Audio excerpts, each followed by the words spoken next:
पुढची मोठी बातमी आपण बघूया। राष्ट्रवादीच्या राष्ट्रीय कार्यकारिणीतून प्रफुल्ल पटेलांना वगळण्यात आलेलं आहे। काय नेमकं घडतंय तर प्रफुल्ल पटेलांना राष्ट्रीय कार्यकारिणीमधून वगळण्यात आल्याचं बघायला मिळतंय। सुनेत्रा पवारांनी निवडणूक आयोगाला पत्र दिलेलं आहे। तटकरे, भुजबळ, वळसे पाटलांना यात स्थान बघायला मिळत नाहीये। कार्यकारिणीबाबत पत्र दिल्याने यामध्ये अनेक प्रमुख नेत्यांना वगळण्यात आल्याचं समोर आलंय। त्यामुळे राजकीय वर्तुळात आता चर्चा रंगते। तर दुसरीकडे जय पवारांना या कार्यकारिणीत स्थान देण्यात आलंय।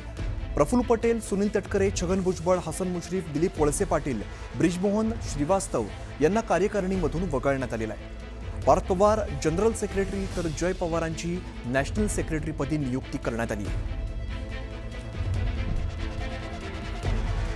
तर राष्ट्रवादी काँग्रेस पदाधिकाऱ्यांच्या यादीमध्ये दुरुस्ती करून दुसरी यादी लवकरच जाहीर केली जाणार असल्याची माहिती समोर येते। काय नेमकं घडतं तर पदाधिकाऱ्यांच्या यादीमध्ये आता दुरुस्ती केली जाणार आहे। सुनेत्रा पवार यांनी एक्स पोस्ट करत ही माहिती दिलेली आहे। एक्सवरती पोस्ट करत सुनेत्रा पवारांनी ही महत्त्वाची माहिती दिलेली आहे। निवडणूक आयोगाला कार्यकारिणीबाबत पत्र देण्यात आलं होतं, मात्र त्यात प्रमुख नेत्यांना वगळल्यानंतर राजकीय चर्चांना उधाण आलं। दरम्यान आता सुनेत्रा पवारांनी यावरती स्पष्टीकरण दिलंय। यादीमध्ये लिपिकीय त्रुटी असून यादीत दुरुस्ती केली जाईल अशी माहिती सुनेत्रा पवारांनी दिली आहे।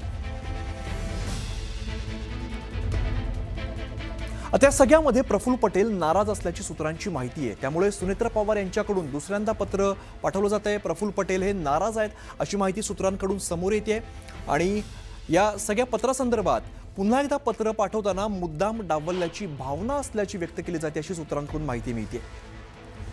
राष्ट्रवादीत अंतर्गत नाराजी असल्याची सूत्रांची माहिती आहे। पार्थ आणि सुनेत्रा पवार यांच्या सहमतीनेच वारंवार हे सगळं घडत असल्याची पक्षांतर्गत राजकीय कुजबूज असल्याची सूत्रांची माहिती आहे। पटेल आणि तटकरे यांना वारंवार अपमानास्पद वागणूक पक्षांतर्गत देण्यावरून पक्षात नाराजी असल्याची सूत्रांची माहिती आहे।